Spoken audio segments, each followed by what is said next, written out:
Assalamualaikum warahmatullahi wabarakatuh. Halo ibu-ibu, kita ketemu lagi di video ketiga ini dengan materi hambatan dan gangguan dalam menyusui. Apakah ibu-ibu pernah merasa terganggu atau terhambat selama proses menyusui berlangsung? Nah, hal itu lumrah terjadi ya ibu. Jadi, hambatan dan gangguan dalam menyusui dapat berasal dari ibu, bayi, dan juga keluarga atau lingkungan. Mari kita simak penjelasan berikut. Hambatan yang berasal dari ibu yang pertama, ibu belum memiliki pengalaman yang cukup tentang proses menyusui. Nah, solusinya, ibu dapat bertanya kepada petugas kesehatan atau orang di sekitar ibu yang telah terbukti berhasil melakukan proses menyusui. Nah, hambatan yang kedua, kurangnya informasi dan pengetahuan pada ibu tentang ASI dan proses menyusui yang benar. Nah, solusinya, ibu dapat mencari informasi dari media manapun tentang ASI dan menyusui yang benar, baik itu dari buku, majalah, internet, dan lain-lain. Hambatan yang ketiga, ASI tidak keluar pada hari pertama bayi dilahirkan.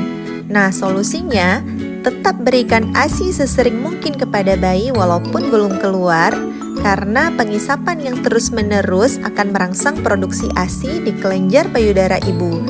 Selain itu, lakukan pemijatan payudara dan mengompres dengan air hangat, dan seringlah berkonsultasi kepada petugas kesehatan terdekat. Hambatan yang keempat, kurangnya produksi ASI. Nah, solusinya, ibu harus mengkonsumsi makanan dengan gizi seimbang dan bernutrisi tinggi. Lalu ibu harus memperhatikan teknik dan posisi menyusui yang benar dan menjaga kondisi kesehatan ibu. Ibu tidak boleh stres karena kondisi ibu yang stres akan menghambat pengeluaran ASI. Hambatan yang kelima, puting susu ibu datar atau tidak muncul.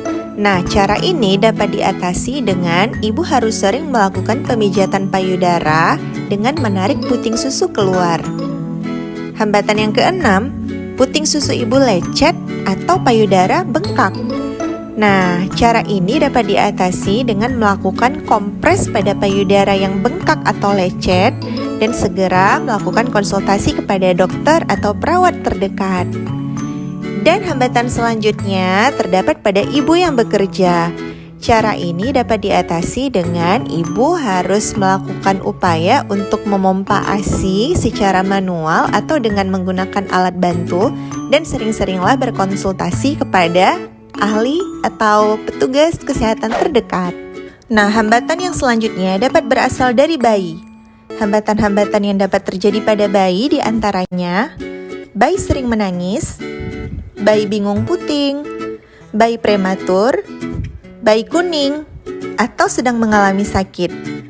Nah, jika hal-hal itu terjadi pada bayi ibu, maka yang harus ibu lakukan adalah kenali tanda atau gejala yang terjadi pada bayi ibu. Misalnya, bayi ibu menangis, maka ibu harus mengenali apakah bayi ibu menangis karena lapar atau memiliki permasalahan lain seperti tidak nyaman, popoknya basah, dan lain sebagainya. Selanjutnya, ibu tidak perlu cemas dan khawatir berlebihan. Tetap tenang dan optimis untuk tetap memberikan ASI eksklusif pada bayi. Yakinlah bahwa ASI eksklusif adalah makanan yang paling tepat untuk bayi ibu. Nah, hambatan yang selanjutnya dapat berasal dari keluarga dan lingkungan. Hambatan-hambatan tersebut diantaranya kurangnya dukungan dari pasangan dan keluarga inti, serta adanya anggapan dan mitos yang salah tentang ASI. Nah, hal yang berhubungan dengan dukungan tadi dapat ibu sikapi dengan cara meyakinkan keluarga serta pasangan ibu bahwa ASI itu merupakan makanan yang terbaik untuk si bayi. Dan untuk menyikapi adanya anggapan atau mitos yang salah, maka ibu harus mendapatkan informasi dan pengetahuan yang banyak tentang ASI eksklusif. Berikut ini beberapa fakta dan mitos yang berkembang tentang ASI eksklusif di masyarakat. Ibu harus tahu ya. Mitos dan fakta seputar ASI. 1. ASI pertama merupakan susu basi dan tidak baik untuk bayi. Faktanya, ASI pertama yang keluar mengandung kolostrum yang memiliki zat kekebalan tubuh dan zat penting lain yang berfungsi untuk mematangkan usus, sehingga sangat baik dikonsumsi untuk bayi baru lahir. 2. Payudara kecil tidak dapat menghasilkan banyak ASI. Faktanya, besar atau kecilnya payudara karena banyaknya jaringan lemak, bukan jumlah kelenjar susu, jadi tidak berkaitan dengan produksi ASI. 3. ASI belum keluar pada hari pertama dan kedua sedikit, bayi perlu susu formula atau air gula supaya tidak lapar. Faktanya, meskipun ASI yang keluar hanya sedikit di awal menyusui, tetapi ASI mengandung kolostrum yang cukup untuk memenuhi kebutuhan bayi, bahkan bila bayi tidak makan selama 2 hari.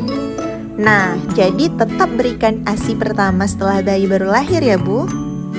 Nah, itu dia ibu-ibu mitos dan fakta seputar ASI dan proses menyusui. Secara keseluruhan, tadi kita sudah membahas tentang hambatan dan gangguan dalam menyusui. Untuk video selanjutnya, kita akan membahas tentang dukungan dan motivasi dalam menyusui. Sampai ketemu di video selanjutnya. Assalamualaikum warahmatullahi wabarakatuh.